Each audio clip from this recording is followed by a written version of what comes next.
Un saludo tengan todos. En esta mañana estamos cursando por la porción número 149 y hoy estaremos, la porción que hemos escogido para la charla de esta mañana es la que se encuentra en el capítulo 47 del libro de Ezequiel, versículos del 1 al 12.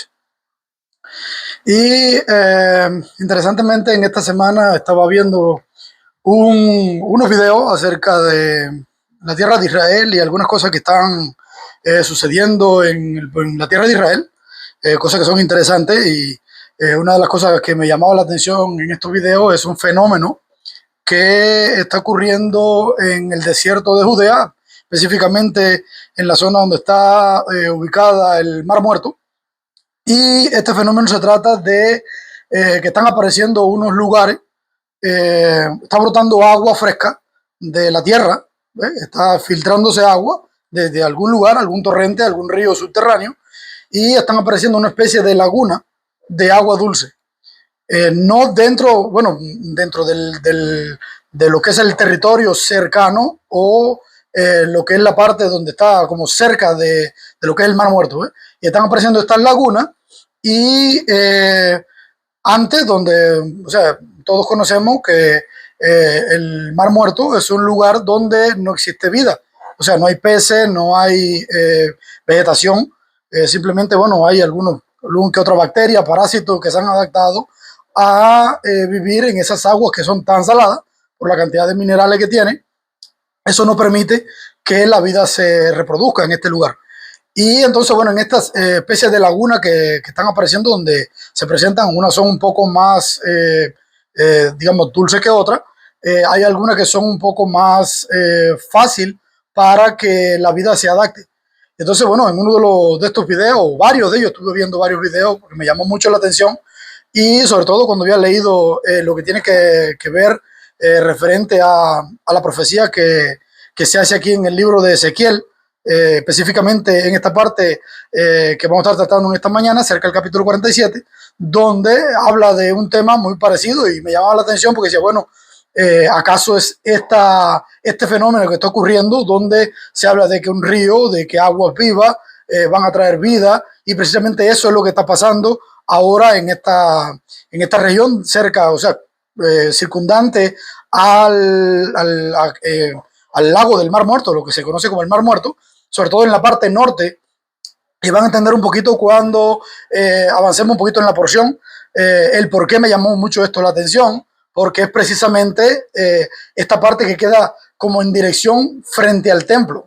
Va un poquito más adelante, voy a dar unos detalles que nos va a permitir expandir nuestro conocimiento y poder entender el porqué de muchas de las cosas. Pero bueno, realmente lo que me llamaba a mí la atención acerca de este fenómeno es que esta agua que está brotando, estos ríos subterráneos, están creando estos pozos.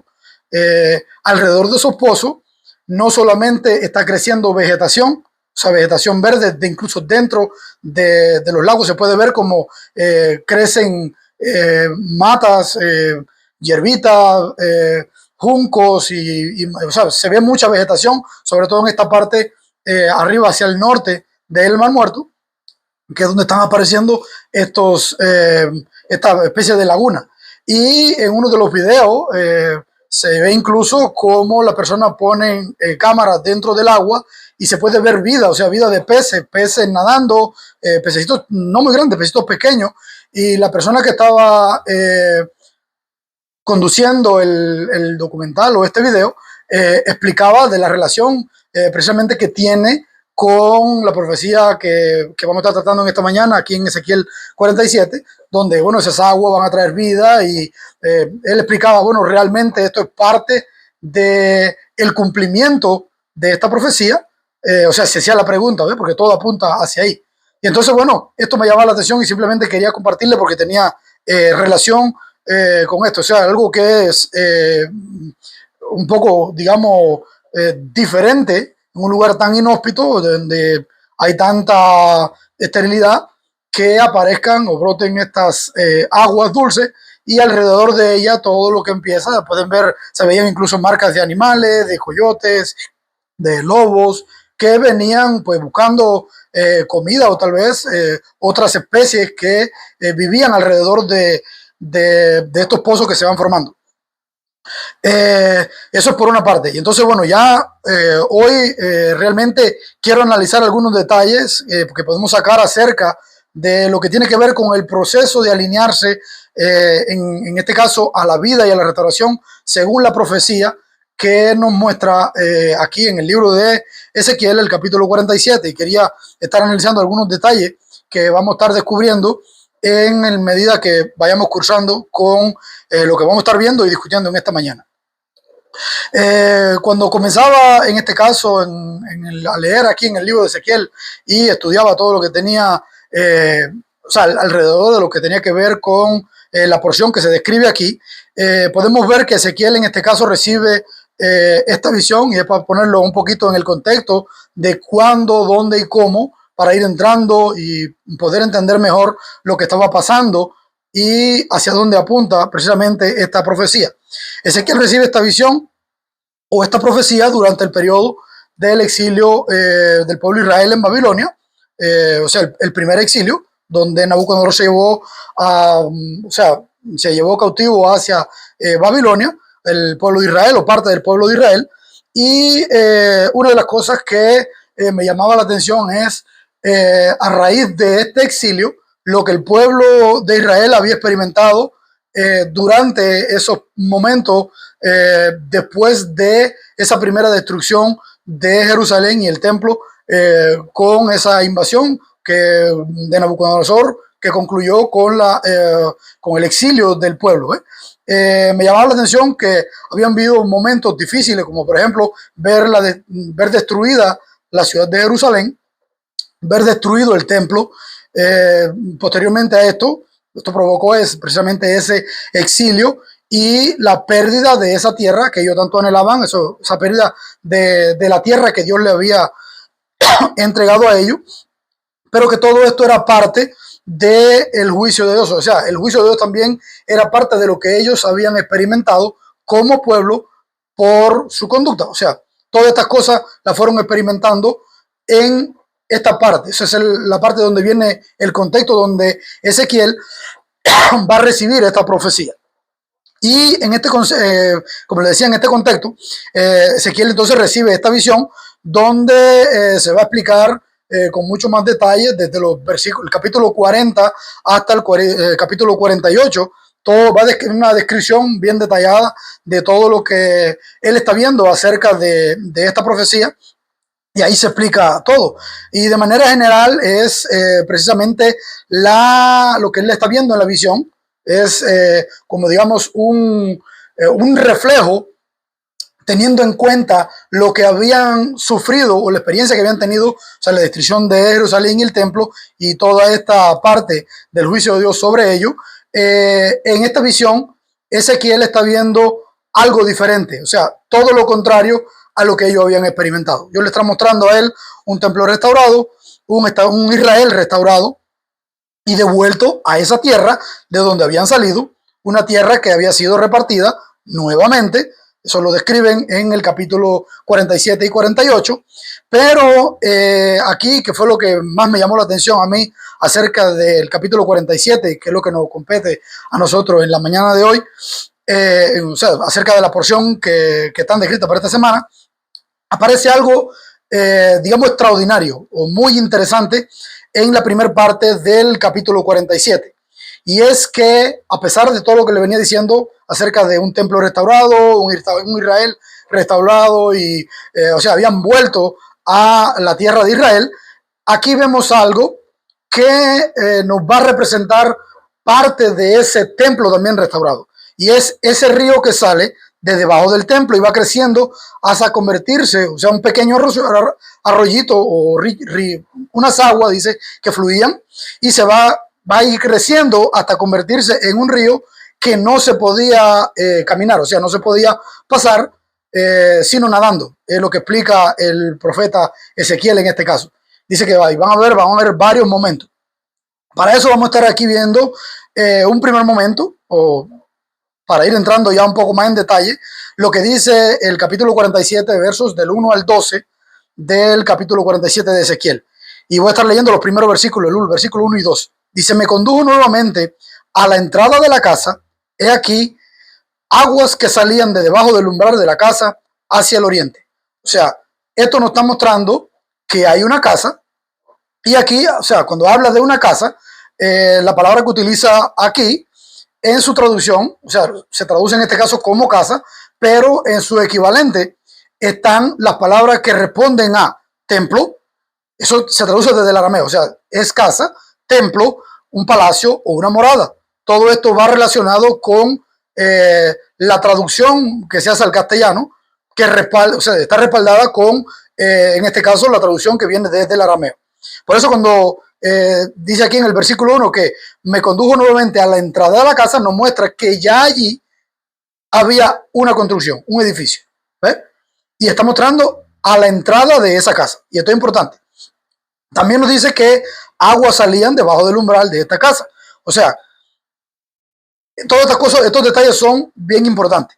Otro de los detalles que también me llamó la atención aquí, dice, porque la fachada de la casa miraba al oriente y las aguas venían de debajo del lado derecho de la casa, al sur del altar. Luego me sacó afuera por el camino de la puerta del norte y me hizo dar una vuelta por el camino de afuera hacia el exterior, por el camino que daba al oriente.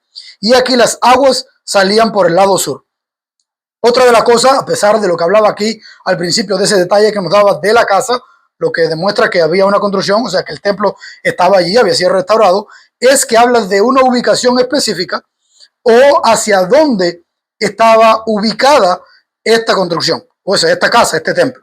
Y lo que me llama la atención aquí es precisamente esa orientación. Habla que ese templo había sido ubicado con el frente, o sea, habla de la fachada aquí en el versículo 2, dice que estaba orientado hacia el oriente, o sea, es la parte hacia el este, pudiéramos decir, lo que es el levante, de donde sale el sol, o sea, el huerto Getsemaní queda hacia esa parte, el monte de los olivos, un poco más allá el desierto de Judea, Qumran y el mar muerto. Por eso le hablaba al principio de la importancia y que vamos a estar tocando esto. O sea, que la orientación del templo, en la forma en la que estaba construido, la puerta que quedaba hacia el oriente, o sea, el frente, la puerta de entrada, quedaba orientado hacia el mar muerto. Y esto va a tener mucha importancia por lo que vamos a ver del recorrido que hace este río hacia ese lugar. O sea, cómo sale en esa dirección del oriente. Por eso es que es un dato que es bueno tenerlo en cuenta, porque este dato no lo están dando, o sea, al azar, no es un dato al azar, sino que nos ayuda a nosotros a poder ubicar una puerta en específico, que es la puerta por donde Dios iba a entrar, o sea, por donde iba a entrar el Mesías. Y aquí el dato interesante es en el versículo 40, en el capítulo 44, versículo 1 y 2 de Ezequiel, hay un versículo, yo estuve leyendo un poquito para entender todo esto, me llamaba mucho la atención y empecé a leerme todo o sea, toda una porción, porque ofrece detalles muy interesantes cuando usted ve que resaltan estos detalles y a uno le gusta investigar y para poder aprender y para poder ubicar cosas y poder entender mejor el panorama y toda esta imagen de lo que se está describiendo. Y lo que me llamaba la atención aquí en el capítulo 44, verso 1 y 2, un versículo que dice, me hizo volver hacia la puerta exterior del santuario, la cual mira hacia el oriente, y estaba cerrada. Y me dijo Adonai, esta puerta está cerrada, no se abrirá, ni entrará por ella hombre, porque Adonai, Dios de Israel, entró por ella. Estará, por tanto, cerrada. O sea, hay algo interesante que pasa con respecto a esta puerta que da hacia el Monte de los Olivos, incluso hasta hoy en día. Con respecto a esta puerta, los judíos hoy creen que el Mesías cuando venga va a entrar al templo por esa puerta. Y hasta hoy esa puerta permanece cerrada. O sea, en el siglo XV, si mal no recuerdo, los musulmanes construyeron un cementerio al frente y se sellaron esa puerta. O sea, la puerta que daba acceso al lugar donde estaba el templo, a la explanada del templo, está cerrada con piedra, con ladrillos, está tapada, está tapiada, y ellos crearon un cementerio al frente con algo en mente. O sea, ellos tienen en cuenta que el Mesías, cuando venga, para poder entrar por ahí, tiene que pasar. Y hay un mandamiento, algo referente con la purificación, en este caso de los sacerdotes, Sabemos que el Mesías es un Cohen, en este caso es el Hamashiach, es el sumo sacerdote, y hay ciertas reglas o rituales, podemos decir, que tienen que ver con la purificación.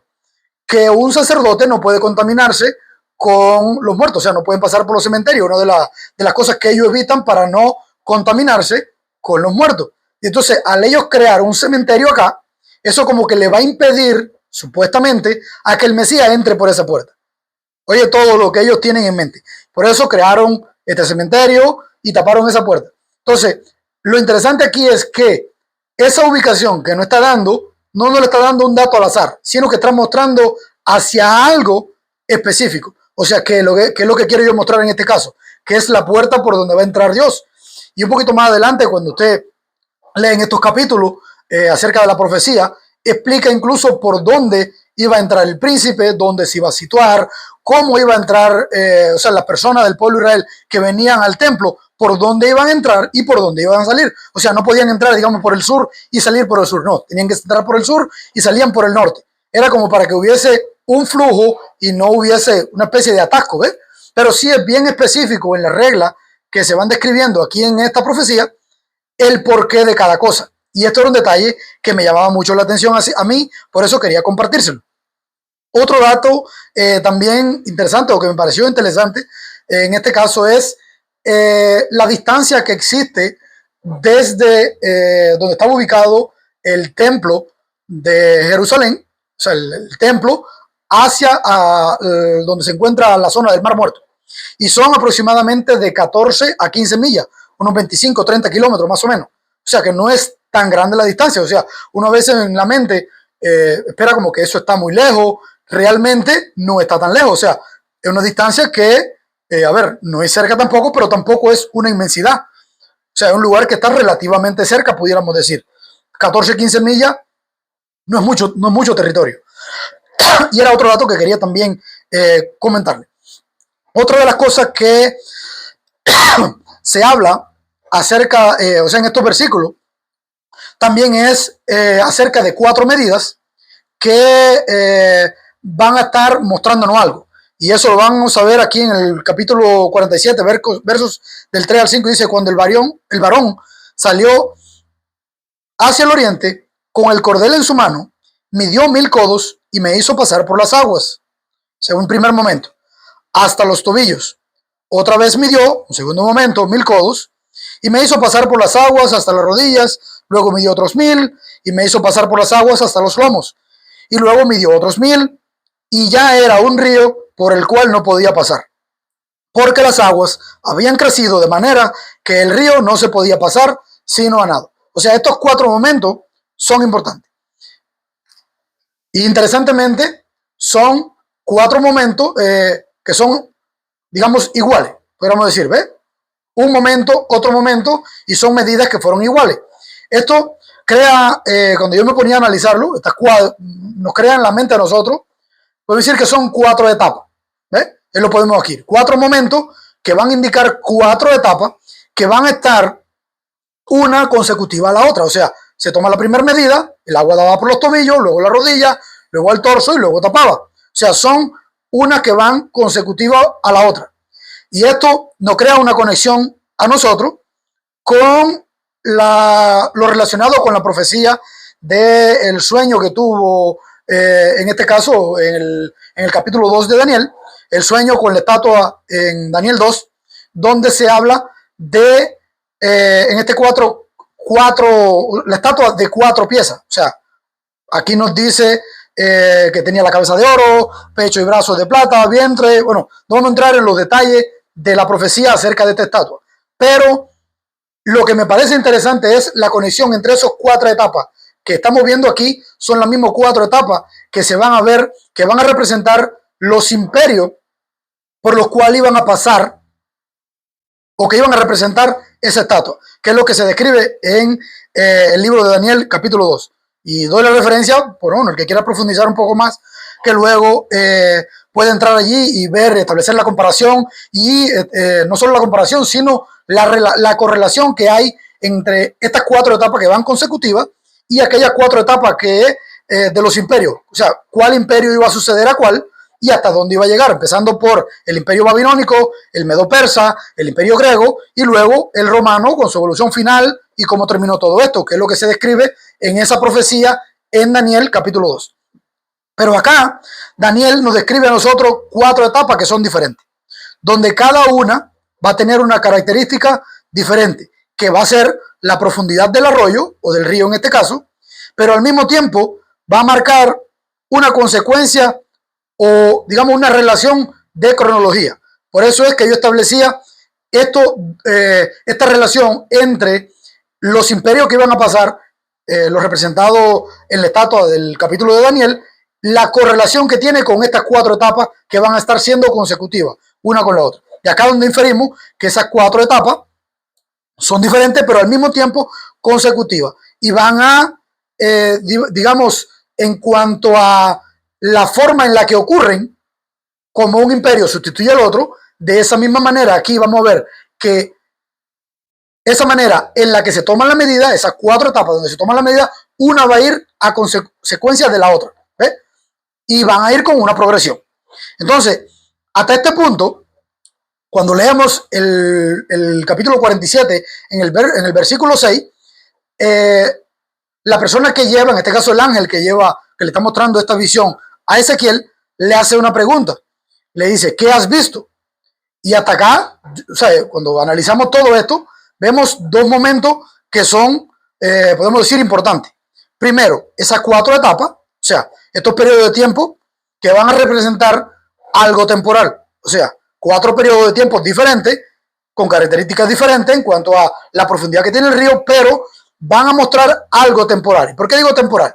Primero, un poquito de agua, luego un poco más, luego se va multiplicando y a medida que va pasando progresivamente, aumenta esta cantidad de agua.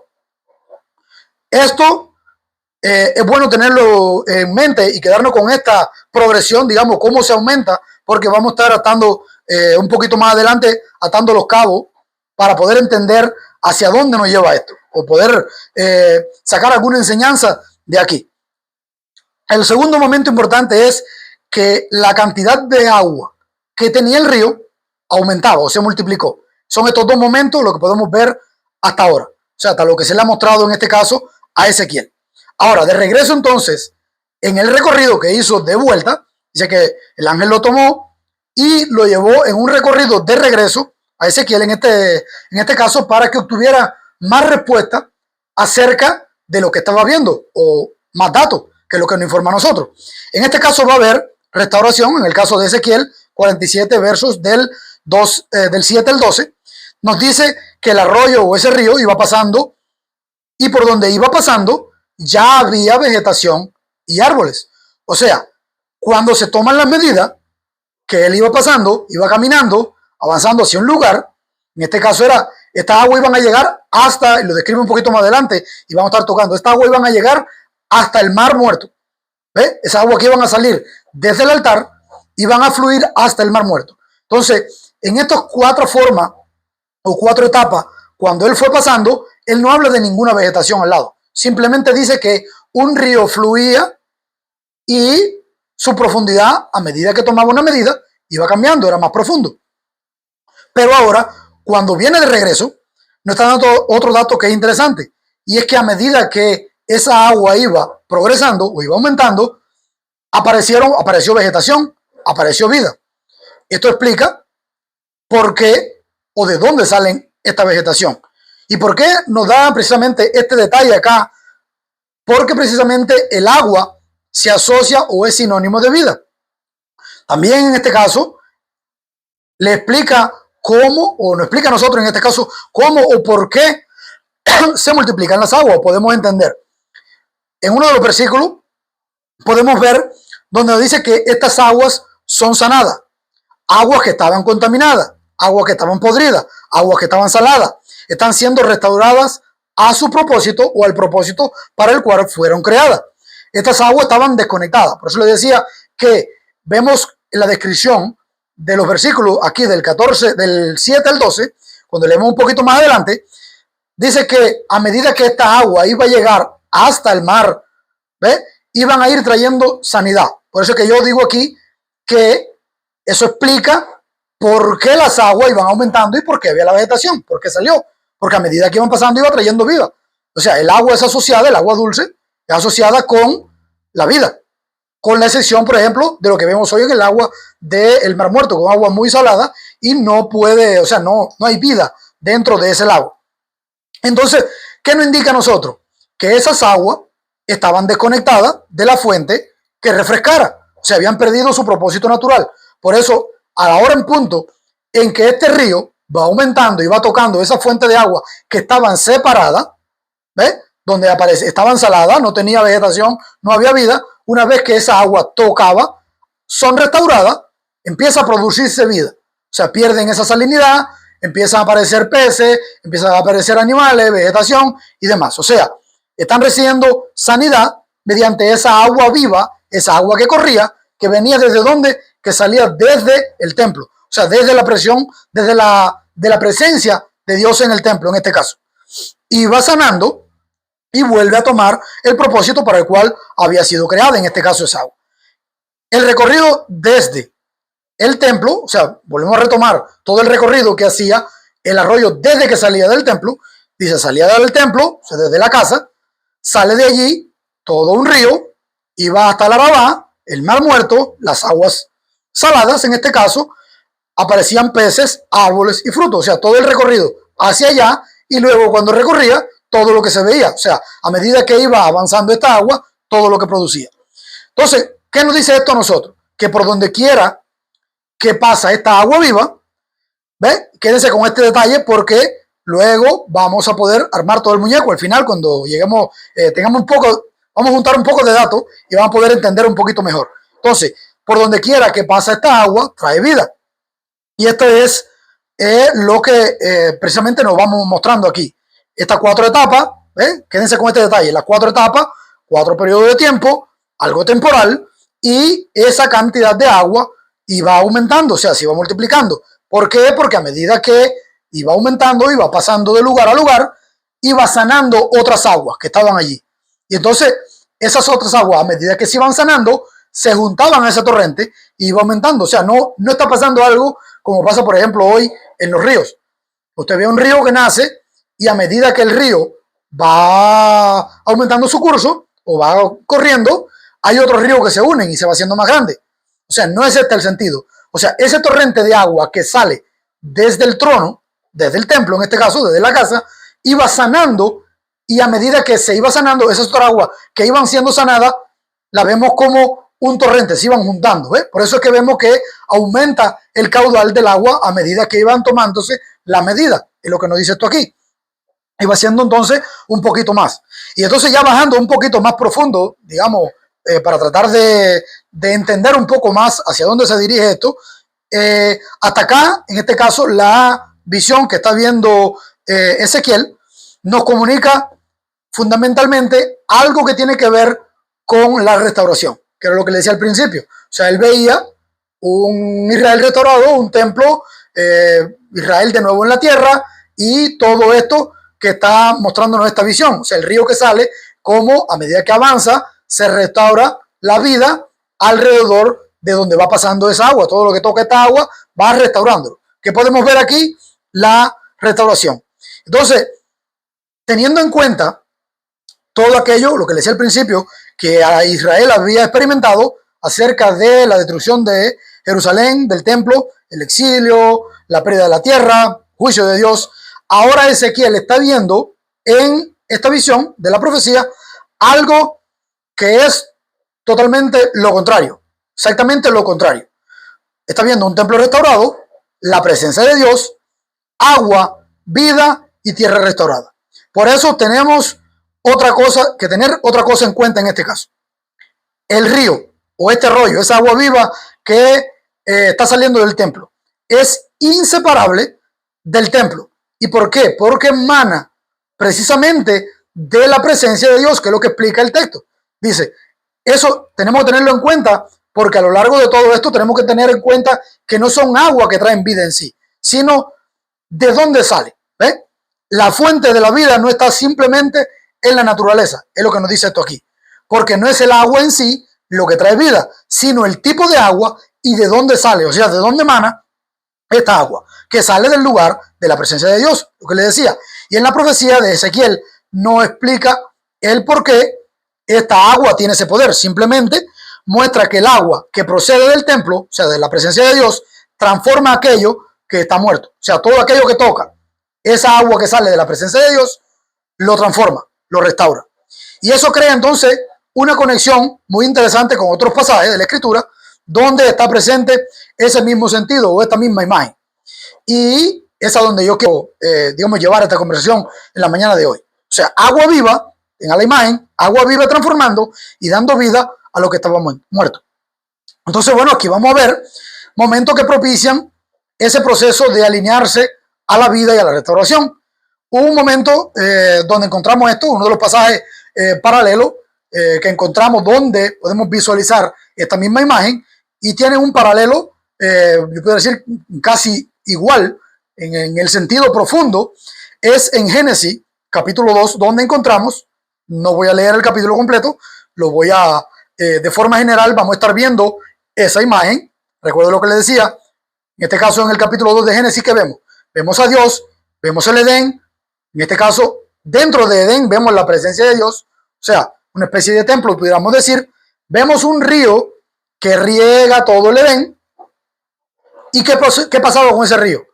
Producía vida, árboles, todo lo que se describe ahí en el capítulo 2. Se lo dejo de tarea para que luego lo estudien en sus casas y puedan leer y entender lo que estamos presentando aquí. En el caso de Ezequiel, el capítulo 47, vemos representado esto mismo. O sea, vemos el templo que representa ¿qué cosa? La presencia de Dios.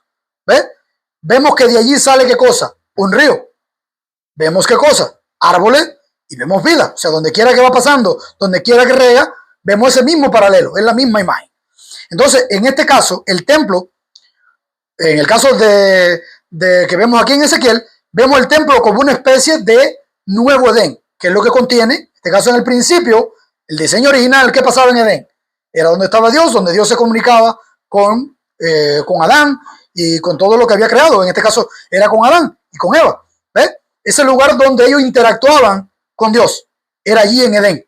¿Ves? Ahora vemos un templo aquí que es donde nosotros vamos a interactuar con Dios. ¿Ves? Tenemos que venir al templo, en las peregrinaciones, los sacrificios, todo lo referente a el ritual o el servicio en el templo, que es donde los seres humanos, el pueblo de Israel, iba a interactuar con Dios a través de los sacerdotes, en este caso. ¿Ves? Entonces vemos aquí este templo representando ese nuevo Edén, ¿ves? El lugar donde está la presencia de Dios. Y vuelvo y repito, ese tabernáculo, eso temporal. Recuerden lo que hablábamos de los 4 tiempos, que representaba eso, esas cosas temporales, o sea, 4 etapas temporal, ¿ves? Una morada temporal, que es lo que representa en este caso el templo. Vemos también el río de agua viva, que es derramada y produce vida, reviviendo algo que estaba muerto, o sea, que salía de allí del templo, y la vida, en este caso, de forma pasiva. O sea, la vida no la vida en sí que sale de esta agua, sino la vida que se produce en la interacción entre esa agua y lo que ello toca. Esa vida a la que me refiero. O sea, por eso digo la vida de forma pasiva. O sea, nosotros que recibimos vida, no porque queremos, sino por la influencia que Dios, de su espíritu que nos vivifica a nosotros, esa agua. O sea, nosotros recibimos esa vida, se activa no por nuestra propia fuerza, sino que es provocada por el hecho de ser tocada por esa fuente de agua viva que se derramó y que viene de Dios. O sea, que esto es lo que nosotros llamamos hayá. ¿Ves? La hayá, ¿qué es? Esa vida que recibimos de parte de Dios. ¿Ves? Por eso digo, esta vida en esa forma pasiva. No somos nosotros quienes la activamos, sino esa hayá que viene de Dios y se activa en nosotros. Y nosotros recibimos esa vida. Y es interesante. Todo esto se vuelve incluso más interesante en Ezequiel, versículo 12, el capítulo 47, donde dice que su fruto será para alimento y su hoja para medicina. Porque esto nos lleva directamente a los pasajes que se relacionan con el árbol de la vida. O sea, de nuevo, a Génesis capítulo 2, versículo 9, y en Apocalipsis capítulo 22, verso del 1 al 3. No vamos a leer todo. Aquí dice en Ezequiel 47:12, dice, frutos nuevos todos los meses, su fruto para alimento y sus hojas para medicina. Aquí está esa conexión con estos pasajes. ¿A dónde sale esa agua viva? Del trono, o sea, ¿de dónde sale? Del trono de Dios. ¿Qué provoca en otros? Esa vida, esa conexión, esa restauración, esa sanación. ¿Ves? Eso es lo que produce. Otra conexión que podemos ver acerca de esta imagen de la que hablábamos hace un ratico, o sea, esos momentos que propician, ¿ves? Donde se ve esa agua viva transformando y dando vida a lo que estaba muerto, podemos encontrarla en el capítulo 7 del libro de Juan, versículo del 37 al 39. Y esto es en la fiesta de los tabernáculos. Aquí también, vuelvo a decir al principio, recuerden lo que no, esos detalles que yo les decía acerca de temporal, tabernáculo, todo esto. ¿Por qué? Porque todo tiene una relación. O sea, no está descrito por el gusto. Tiene unos detalles que va a enriquecer todo lo que viene después. Y aquí está lo interesante que encontraba yo en esta conexión acerca de todo esto con la fiesta de los tabernáculos. Y es lo referente a lo que se hace en el último y gran día de la fiesta de los tabernáculos, que es el ritual, en este caso, de la libación del agua, donde, o sea, no voy a explicar en detalle, el que no sepa cómo funciona, que le pregunte a su líder favorito o su líder más cercano, y con gusto ellos le van a explicar. Pero bueno, lo que estoy tratando de decir aquí de lo que pasó con ese ritual que se hacía en la fiesta de los tabernáculos, donde Jesús no solo afirmó ese ritual como correcto, o esa tradición como correcto, el hacerlo, sino que corrigió su significado y le dio el sentido profético que ya ellos venían celebrando al derramar esta agua. O sea, como les decía, todos los que han participado del Moed, de la festividad de la fiesta de los tabernáculos, muchos de ustedes tal vez van a conocer qué se hace y cómo se hace, y el que no, pues bueno, que pregunten, es algo bien interesante. Y bueno, la corrección que Jesús hace allí, o sea, que es lo que afirma, porque bueno, precisamente a nosotros eso es lo que nos da una clave para saber que eso está correcto, fue que el mismo Jesús lo hizo. O sea, si Jesús lo hizo, enseña que lo que ellos venían haciendo era correcto, lo confirmó, y no solo lo confirma, sino que le dio el sentido correcto de esa tradición que ellos tenían. Porque ellos lo que simplemente lo celebraban porque eso garantizaba, o para ellos en este caso, era como garantizando las bendiciones y tenían una serie de, digamos, de enseñanzas alrededor de lo que esto representaba. Pero Jesús, en este caso, en el versículo 37 y 39, voy a leer aquí, dice: el último y gran día de la fiesta, Jesús se puso en pie y alzó la voz diciendo: si alguno tiene sed, venga a mí y beba. El que cree en mí, como dice la Escritura, de su interior correrán ríos de agua viva. Esto dijo del Espíritu que habían de recibir los que creyesen en él, pues aún no había venido a él, no había venido el Espíritu Santo, porque Jesús no había sido aún glorificado. O sea, aquí se pone de manifiesto el sentido de esa tradición que ellos hacían. O sea, Jesús aquí lo ratifica, ¿ves? No solamente la tradición, sino que explica el porqué, el significado de esa agua.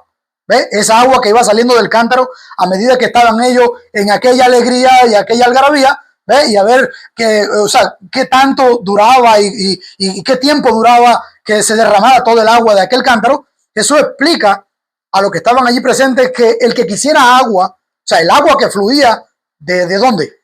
De dentro de él. O sea, porque él es la vida, ese agua, ¿ves? Eso que vivifica, ese espíritu vivificante, dice: el que tenga sed que venga, yo se la doy, es gratis.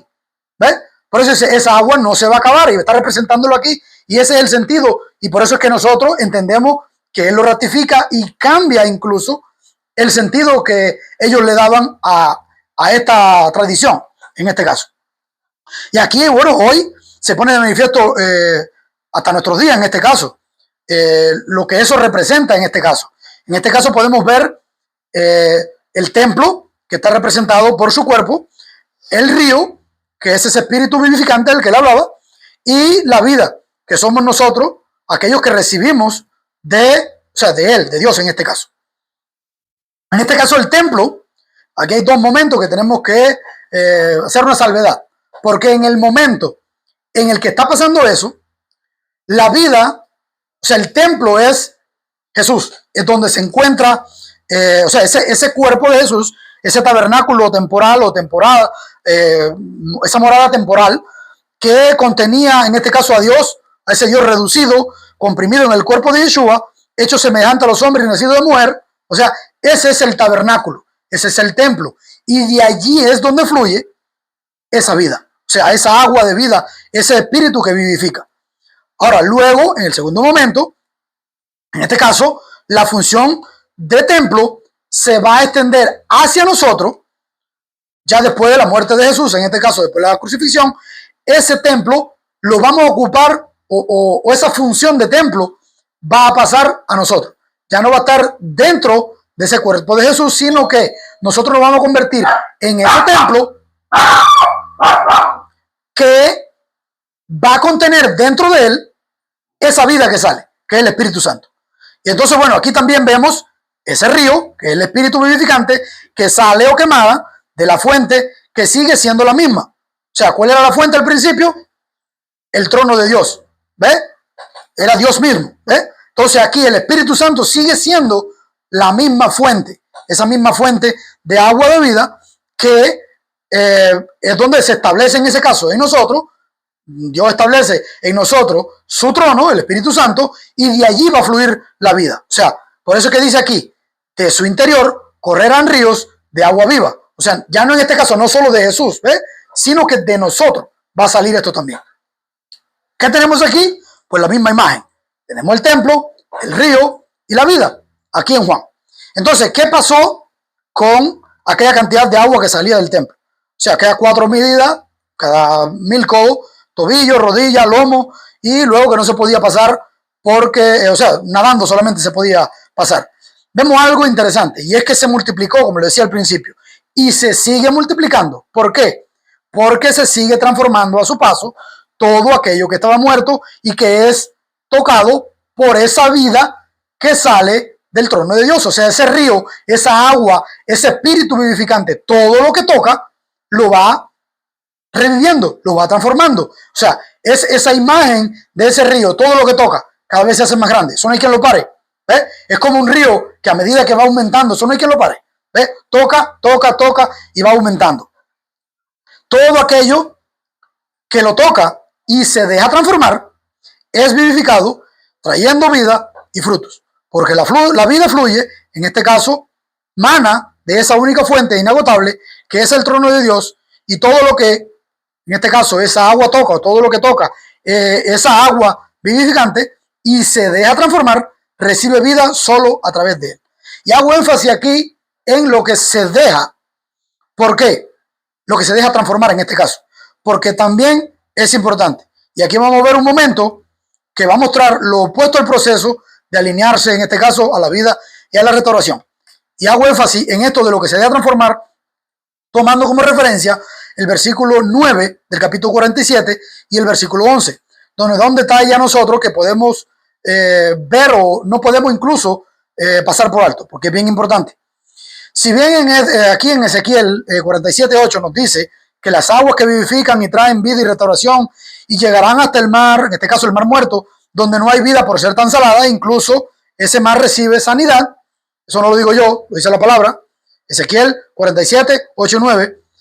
El final, o sea, de este versículo nos da ese detalle. Dice, nos hace reflexionar acerca de esto que le digo, de quién se deja transformar.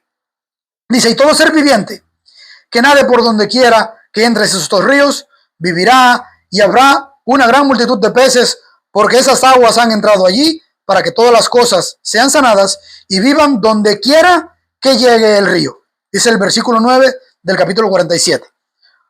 Aquí me surgen dos preguntas. ¿Qué pasa donde no llega ese río? Porque dice aquí donde quiera que llegue el río. O sea que hay lugares donde ese río no va a llegar.